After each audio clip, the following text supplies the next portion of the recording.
Hey you guys, so as you can tell by the title of the video, we're gonna do an updated get to know me. I went and got me some tacos. It is Cinco de Mayo. What is the meaning of Cinco de Mayo? We be celebrating, I don't even know what it means. But anyway, we're going to eat and answer these questions. Y'all were kind of deep this time around, which I don't mind. I love that y'all feel like y'all can ask me deep questions. But I only picked 10 questions because y'all know that I'm long-winded and we will be here all night, and I'm trying to keep this video to at least 45 minutes. So let's get into the questions. Okay, so the first question, I guess I'll just go in order. Well, I was gonna do the deepest questions. Okay, so this first question says, feel free to skip this question, but I wanted to talk about your depression. For those of us that suffer from it, we would agree that you sharing your journey and being vulnerable is freeing and relatable to so many of us. If you could share ways that you are managing your depression, thanks for always keeping it real with us. Okay, so yeah. So my depression, I think the last time I was like truly depressed, I think that was like a year ago. Hold on, y'all. I gotta take a bite of this because I'm actually starving. I'm really hungry. And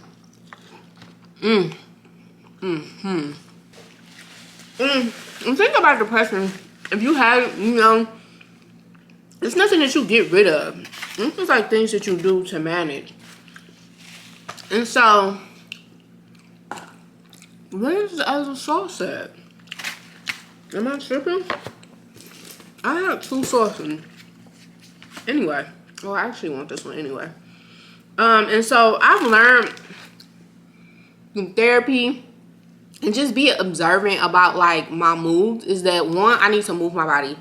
Even if it's not working out, like just getting outside. I'm a big nature person, so I love to go sit by the water, go for walks. Like I just love nature. So one, moving my body, not even necessarily just working out, but just moving. Like me being idle never does anything for me. Me sitting in my feelings, sitting in the bed, all of that, it does me no good. So I have to get up and move my body. So that's one way I manage.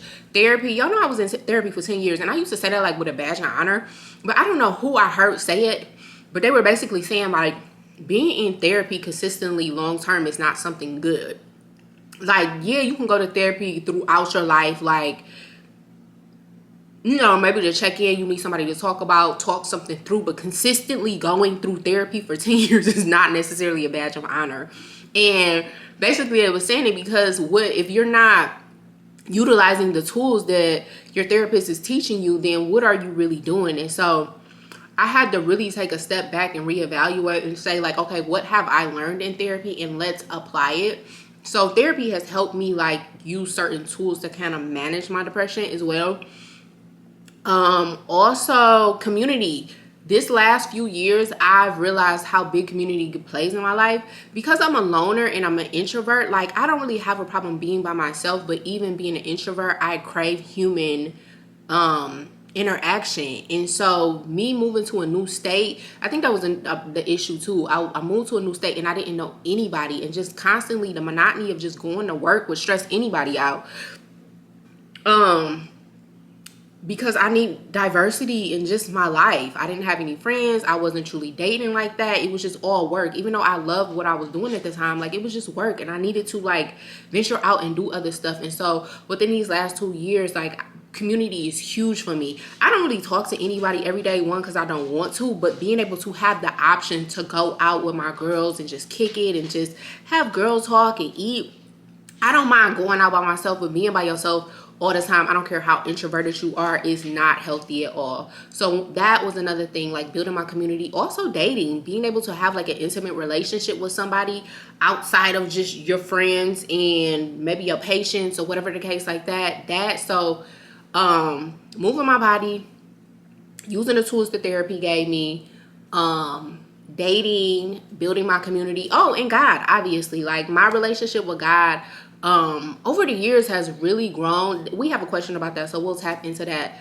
But when they say God and therapy, like yes, both of them go hand in hand together. So my relationship with God, like we are really locked in, because I know a lot of stuff that I go through, and me being able to get through it is only because God is strengthening me and allowing me to get through it. So that's pretty much all I do. You just know, you recognize when you are depressed, like the things that do and don't work for you. So just kind of figure out what works for you. I know for me, one thing that does not work for me is sitting down. Like, that is not even an option. Like, if I'm in a mood, get your butt up, get out the house, go clean up, go do something, go take a shower, but do not be idle, because me being idle for 1 hour can turn into the whole day and turn into the whole week and then turn into a whole month, and it just, I spiral out of control. And so for me, like, that's non-negotiable. If you feeling away, get your butt up. So just figure out what works for you.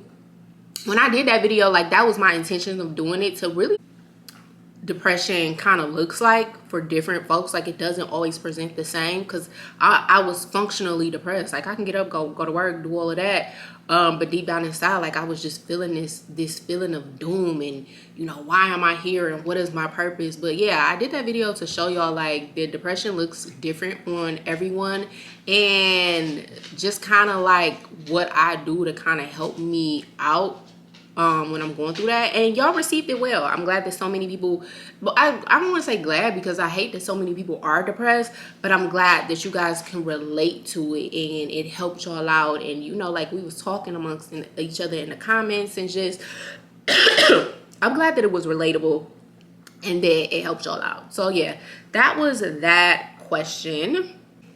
All right, so the next question was, I love that you speak about your relationship with God, even the parts that are not so perfect. Can you talk about trusting God and your relationship with Him? So my relationship with God is ever evolving. I think this past year, I've really been tapping into, like I said this on another video, but just really getting to know the character of God. Because what I was doing was, I would get mad at myself because I was only coming to God when I needed Him. And even though I believed in God, the relationship, like the constant relationship, was not there.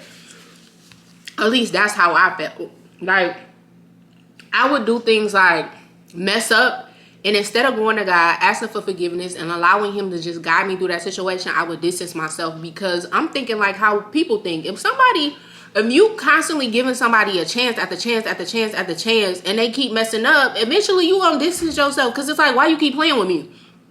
And that's how I was feeling about God. Like, that's how I felt God felt about me. But I read this book, I put it on the screen. It was called Gentle and Lowly, and that really helped me discover the character of God. I had no clue that God wanted us. I don't know if this sounds naive or not. I mean, it is what it is. But I had no clue that God really wanted us to come to Him no matter what, no matter how many times we messed up. Because in my mind, I'm just like, if somebody keep playing with me, no, you're not about to keep playing with me. Like, leave me alone. I'm done with you. I'm cutting you off. But so thankful that God does not treat us how we think. And it also made me learn that, like, that's what God wants us to do. Like, how can He help you if you don't come to Him? Like, He doesn't care how many times that you mess up, just come. And so I really had to learn that, and I'm still learning that, because sometimes I get frustrated with myself for the decisions that I make, or the decisions that I don't make, or, you know, my faith not being as strong as I wanted to. And that was another thing too. Like, it's a difference between saying like you believe in God and then actually showing that you believe in God, or that you have faith in God. And the only way that you can truly show that you have faith in God is if your faith is tested. And I tell you all the time, I don't ask God for patience. I don't ask God like, don't help me trust you, none of that, because I know that comes with the test.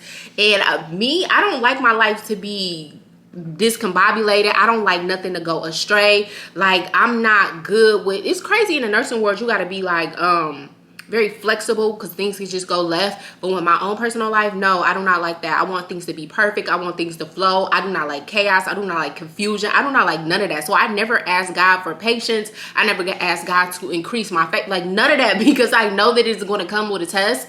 But one thing that I can say is, like, even when I look back over my history of just every valley moment that I've had, like, God always brings me back out on top. Like, if I reevaluate like where I was before the situation happened and then where I am like after the situation, I always elevate. And so that kind of gives me some solace when I go through things. Like, listen, God is not going to not allow you to be better through this situation. Like, you know that, like, when you go through things, like, it builds character. As uncomfortable as it is, and how sometimes it's just annoying to me. I know it sounds naive, but I really just be wanting my life to be perfect. I don't want to go through nothing. In my mind, I'm just like, just tell me what I need to learn. Like, why do I gotta go through it and learn it? I can comprehend. Like, I don't have to go through the stuff, but that's just not how life works. But my relationship with God is like, it's cool. Like, I've been growing in God. Like, I've really been learning my word. I think the thing was that I believed in God for sure, because there are a lot of things that I've come through that I know that it was not on my own merit. But like I said, I didn't know the character of God. And then I really didn't know the Bible. Like, I knew the basic stuff. Like, I could recognize the character names in the Bibles, but I didn't know like the storylines and how things went and why things were this way. And like, it was the story of Jesus. Like, I knew he died, he rose on the third day, but I'm like, nobody ever talks about like what happened to Jesus like after he rose.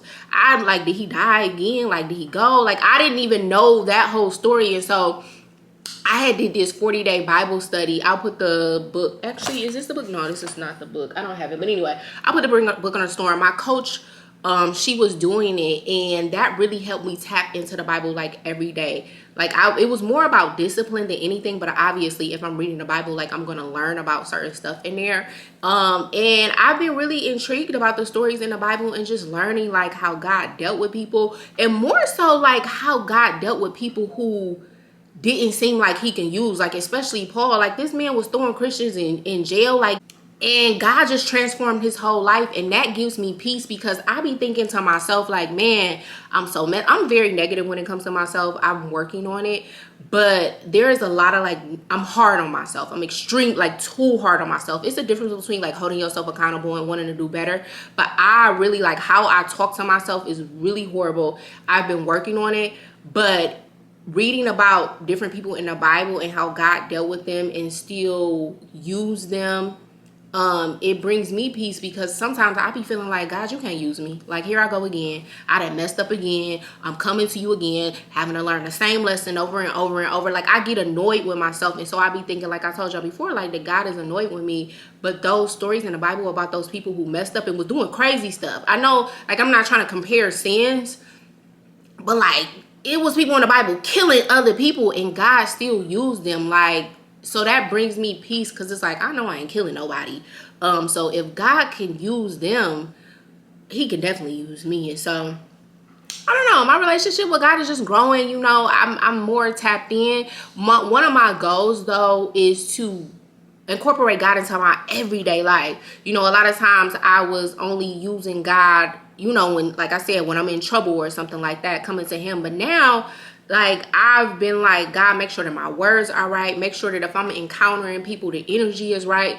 Making sure that I move a certain way, like asking God for guidance. Like, I have just been really tapped in within this last year, and I love that for me, because like I said before, I didn't even know the character of God. I knew God was real. I believed in God, because like I said, there were things that I've been through that I know God has only brought me through, but I really have just been digging deeper in knowing God and his expectations and how he moves, how he loves, how he thinks, how he feels. Like, I've been really encompassing myself in that, and I feel good. I love that for myself, because I don't know, I just never did. Like, there were times where I've been like really tapped into my Bible, and then times where I'm just like, I'm more so tapped into God on a surface level. And this season, I'm just like really digging deep. And so that's really my relationship with God now. Like, I'm just tapping in on a different level. Next question says, now that you're getting older, do you feel pressure to check off the things that society says you should accomplish, i.e. children, marriage, etc.? So I feel like when I hit 30, I had like a mini crisis, because I'm like, oh my God, I'm 30. I don't have no kids. I don't have no man. Did I have a house at that time? I think I was just buying my house. But basically, I was like, everything that society says I should have by this age, I don't have. And I did have like a mini panic attack, but that didn't last long because of life, whatever. Now that I'm 36, honestly, y'all, when it comes to children, I be teeter-tottering. On one hand, it's like, yes, I would love to have my own family, especially like create the things that I wish that I had in my own personal family. I would love to have a child to raise, somebody who is of me. Like, I would love to raise a child with someone. Like, I would love to indulge in just that whole entire journey. But then there's a part of me that is like, a child is a huge responsibility. Raising a child is more than just like, just being in with them for 18 years. Like, you really have to guide them. You have to be a good example. And I'm just like, am I ready for that responsibility? Probably not, because I don't think you could ever be ready to be a parent. You kind of just do what and try to be the best. But I'm just like, I don't know. I really like my freedom. And I know that having a child is a lot of responsibility. I have 2 godchildren, and I don't even have to keep them. Like, like, I'm dealing with them through their own parents and the things that their parents are dealing with. I'm just like, ugh, do I want to do that? And then also too, like, this is a big fear of mine. I don't want to be a single mom. I definitely want to raise my child in a 2-parent home, and not even just my friends, but just in society. Like, you rarely see that in our culture, and I don't know what it is, but it has created some type of fear in me, because people be good, like, they be good in a relationship, and then the moment a child comes, like, it just ruffles some feathers, and now they're not good. And I'm just like, I do not want to raise a child by myself. Like, that's not even an option. And then also the fact that, like, my man, whoever the father of my child is, he has to be somebody who is very proactive in, like, raising our children, not just being a provider, but like, if the kids need a bath, like, I don't want that to be my responsibility. If the kids need to be fed, like, I don't want that to only be my responsibility. Like, I want us to share those responsibilities. And so I don't know. I just feel like the older I get, the more I'm like, I don't know. And then I think it's also too, like, I don't have anybody who I want to have a kid with, so it's easier to make that decision. But yeah, I'm on the fence about it. And then also too, I think, like, well, who is going to take care of me? Because that's a real reality. I see so many of my patients, and that's another thing too. I know I'm all over the place, but like, I have patients who have kids who don't take care of them. So just because I'm having a kid doesn't mean they're going to necessarily take care of me. But I think of those things like, who is going to take care of me when I'm old and can't take care of myself? Hopefully I'm like able-bodied and I have money and I can hire a caretaker or whatever the case may be. But like, those are the things that like run through my mind. And so I don't think I'm like completely like, no, I don't want to have kids. Definitely not that. I know that if I met somebody who I wanted to share that responsibility with, I know that I would, but because I don't have anybody, I'm not pressed about it. If we're being honest, I'm more, I desire to have a husband more than I desire to have children. That's just the reality of it. But the question was, do I feel pressured? No, I really don't feel pressured. I went to the doctor this year. Every year around my birthday, I go and get a checkup. And last year, that was the first time like I had ever thought of like, what are you going to do about children? Because obviously, like, you're getting up in age, and the woman's body, we can't have children as easily is men per se. Like, a man can have a baby when he in his 60s, 70. My daddy had me when he was in his 60s. Women, on the other hand, like, the older you get, the quality of your eggs decrease and a number of your eggs decrease. And so that's when my doctor had brought it to my attention. So like, what are you doing? And so this year I actually went to go get tested for my eggs, the quality of my eggs basically, and everything looks good. But she was basically saying, like, as you increase in age, the quality and the number dropped by 20%, like very drastically. And so she was like, you're already high risk. So she was like, even if you don't want to have kids, because that's what she asked me. She said, so are we having kids or not? And I'm like, well, I don't know. And she was like, well, because you don't know, I feel like you should plan for it. That's when I learned about, the egg quality and all of that stuff. And y'all, it's not cheap at all. It was like $10,000 just for the process. The storage is cheaper, but the actual like egg removal process is not cheap. I had seen some people on TikTok, because then I started going down like a rabbit hole, like where you can go out of the country and get it. I just didn't know how safe it was, but those people like actually had success in it. I don't know why I don't know why it is so expensive over here in America, but I definitely have thought about that. I'm starting the process of everything, but I don't know. I don't feel pressure. I just feel like, honestly, God knows the desires of my heart. He knows that I desire to be married. He knows that I desire to have a family, and he will make it happen when it is supposed to happen. And I trust that. I truly trust that. And until then, I'm just living my life. I'm dating, I'm accomplishing my goals, like I'm traveling, like I am living my life until that time comes. And then that's another thing too. Because I'm older, I honestly wish I would have had kids in my 20s. I don't think I would have been ready to have children. because I wasn't as mature as I am now.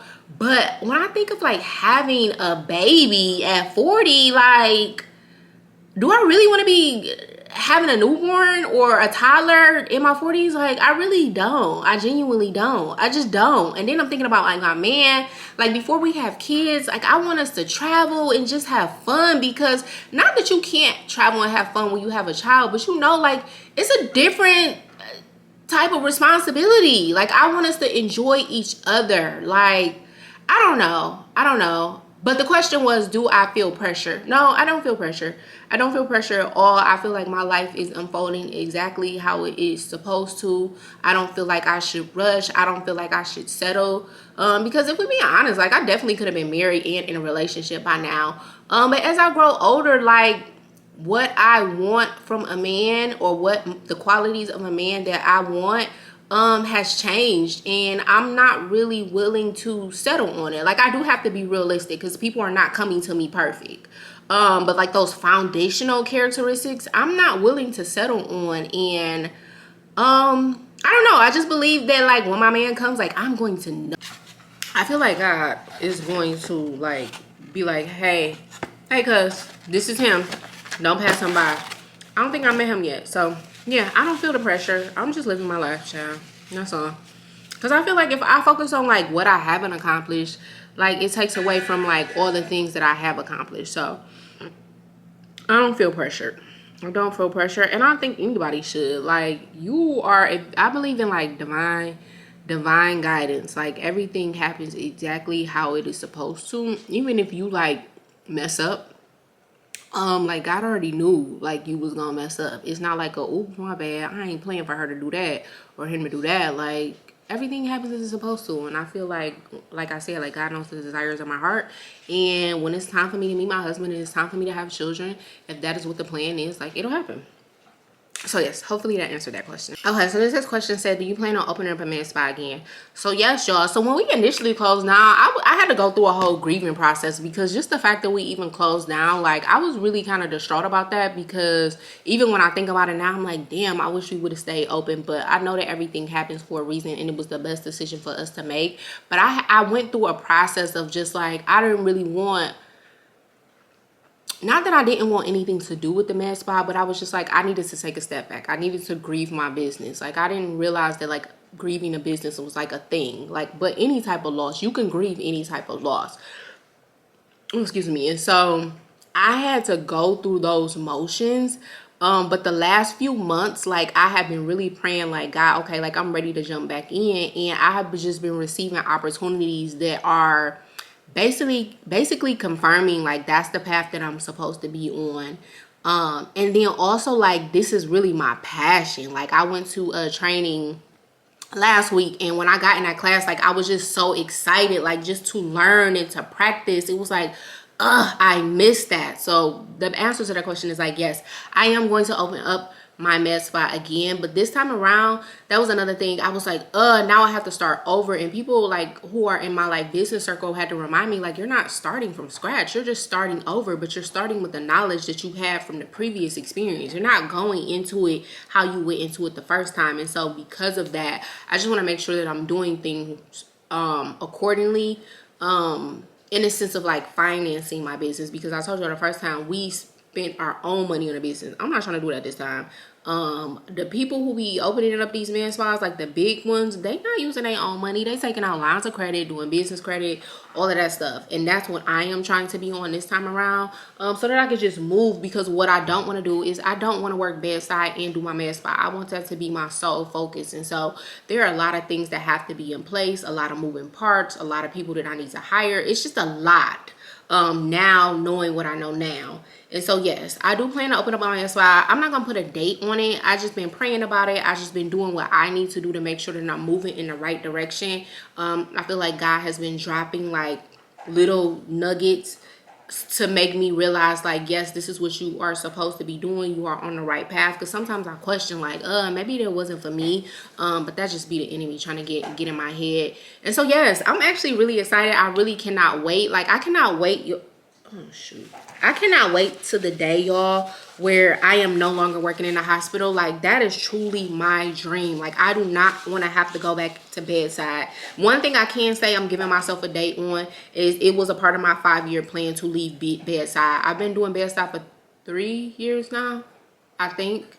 How long have I been a nurse? Maybe 3 or 4 years. I hope it ain't been 4 years, because that only give me a year. I don't know, we gonna have to reevaluate it, but yeah, that is like my dream, to own a med spa, a successful med spa, that either I can franchise or sell or whatever, because I don't want to work for the rest of my life. I just don't. Like, I don't feel like I'm meant to work. Like, my dream life is literally living on 40 acres with my cows, my chickens, my garden, going outside, picking up my eggs, milking my cow. Like, I just want to live the very soft life. Like, that is soft. Well, actually, owning a farm is hard work, but that's soft to me. I don't want to go clock in for nobody. I don't want to take care of sick people. I just don't. Give me an easy life, and I feel like I can have that, and that's what I'm working towards. But yeah, I do not plan on working in the hospital forever. Y'all know it's very good money. It helps you, it helps me move freely how I want to move, but at the end of the day, like, I know that that is not my calling and it's not my passion. I knew that very early on, that I wasn't going to do bedside forever. And yeah, I am definitely going to open the med spa up. Y'all know y'all always on a journey with me wherever I go, so y'all gonna see me throughout the process. But yes, I am definitely opening up the med. Okay, so the next question asks, y'all asked a lot of questions about my family. Caleb, this man over there acting like he's starving. It's all gone. Here, come here. Anyway, so a lot of y'all asked the questions about like my family and my parents, and I guess because I don't really talk about them, I'm a loner, y'all. Like, I have been this way like my whole entire life. I'm an only child, so I just kind of just be doing my own thing. My family, like, we're not estranged or anything like that. We just are not close. I kind of wish we were closer, but we just not. Like, my grandma had 9 kids, and all of them just kind of like do their own thing with their immediate family. But I don't really have a close family. I'm not really close with my parents either. Like, we're cool. Like, I'm not beefed out with nobody like that, but I just don't have like that close-knit relationship. I probably talk to both of my parents probably like 4 times a month. I wish that it was closer, but I mean, it just is what it is. But my family cool. Like, they be doing their own thing. I do have a few family members here in Georgia, but I don't know. I just be doing my own thing by myself. I've always been like that. I left home when I was 18, and I ain't never looked back. You know, I do go to Detroit occasionally, and I visit my family and stuff like that, but I don't have like a really close-knit family like that. They just not close. They just be doing their own thing, and my family is kind of like secretive about the things that they go through. I don't know what it is. I ain't really dive deep into it, but I do have family. I do. Another thing too is like, my mom had me late, so my cousins are really younger than me or a lot older than me, and so that connection was never really there. Especially as we got older and they had families and they were being adults, or the younger ones was doing like kid stuff when I was like growing into myself, like in my 20s and stuff like that. I do have a few cousins who, you know, like, we'll talk every day for like months, and then we'll stop talking for like years, and then we'll just repeat the cycle just because of life. But yeah, my family is here. They around. I have them. I'm not like super close with them. But when I say that, like, I don't want y'all to think that like we beefed out or like it's problems. Like, we got normal family stuff, but like, I don't know. I was about to say, I don't know if that's normal, but dang, something is in my eye. It's probably not normal, because I love seeing families that are like super close and they go hang out and they have functions and all of that stuff. I do wish my family was like that. But like I said, they just be doing their own thing, and it's always kind of been like that. But yeah, I got family. We just not like super close. If anything, like, a lot of my friends are my close family. Like, my friends have turned to family. Those are the people who like really know a lot about me. Nobody really knows a lot about me though when I think about it. So yeah, I do have family. I do have cousins though, older cousins who are like really adamant about our family like getting together and stuff. But like I said, you know, when old people get like old, like my aunties and uncles, they just be like set in their ways, and their kids is grown, so I guess they feel like they ain't got a need to get together like that. I don't know, child. I got the family. We not like super close, but we not beefed out. I guess we just like a normal family, but we just not close. So hopefully that answers that question. I do know that like when I do have my own family, like, I want us to be super close. Like, I definitely want to be a part of a big family or create a big family. because I want to create like what I never had in my own family, if that makes sense. So yeah. All right, so the next question is, would you go back and get your PMHNP? That's actually a good question because so when we closed down the med spa, I was like, what am I going to do next? Like, I think I remember saying that, like, am I going to go back to school or am I going to open up a med spa? And I feel like I want to do both. You know, mental health is like I'm very passionate about it. I feel like I'm the only person, like, when I go to hospitals, like, I don't mind taking like the suicide risk patients, and dementia patients can be a little bit challenging because the constant repetitive, like, sit down, you're in the hospital, you got a Foley, like, that could be like a little annoying. But like the people who have like true, like, I don't want to say true mental health issues because dementia is like a mental health thing, but like bipolar, schizophrenia, all of those things, like, I'm just very passionate with dealing with those type of people. One, because like I suffer from depression myself and anxiety, and so I don't know, I just feel like a connection to it. So like that is a great passion of mine, a big passion of mine. I just don't know when I'm going to actually pursue that dream. There was somebody I had met on my last assignment, and she had just finished getting her NP for that. And she kind of really convinced me to like do it sooner than later because I know that there's a huge need for it. I was just like, when I think about school, y'all, I do enjoy learning though. That's the thing. So I don't know.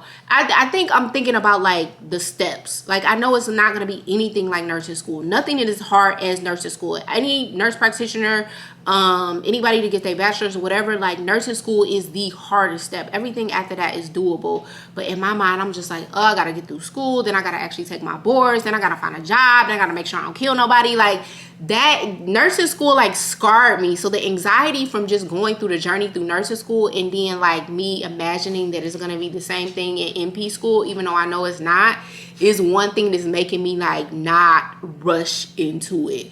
But I definitely want to go back and do that. I don't know like how I want to do it. Like, if I want to do like a private practice, open up my own thing, or if I want to work for somebody.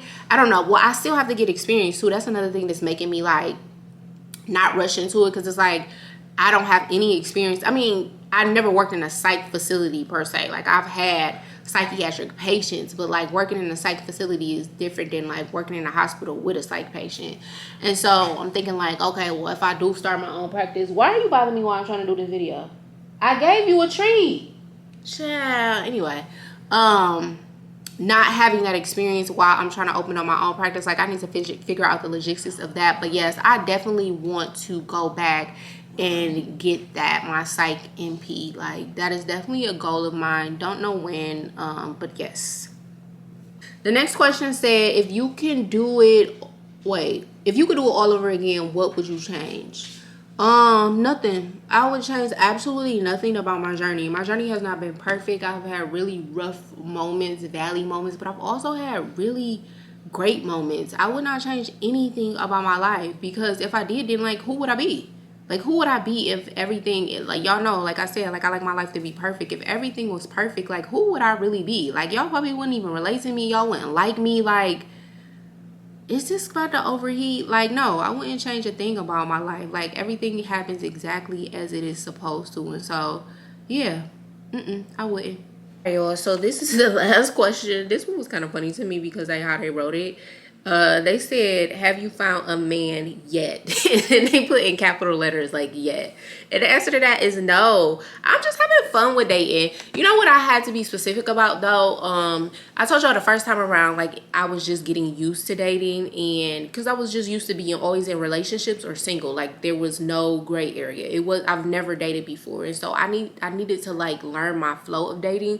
Before, I was just like dating everybody and then like seeing if I like them or not. Now I'm not dating nobody that I don't like. If I don't vibe, you're not attracted to me, we don't mesh well, within the first 48 hours, I'm not even wasting my time. But also, I have just been asking God, because now I have to be intentional about it, because y'all know I want to get married. I want to find my husband, or I want my husband to find me.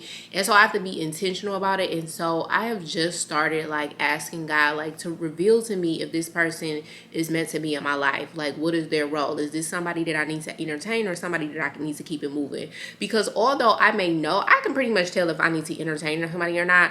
But I typically tend to entertain the people that I don't need to be entertaining. for whatever reason or another. I don't know, you just like what you like. But anyway, I've just been incorporating God into this process, but I'm still dating, I'm still having fun, I'm still meeting guys, I'm still going out, I'm developing relationships.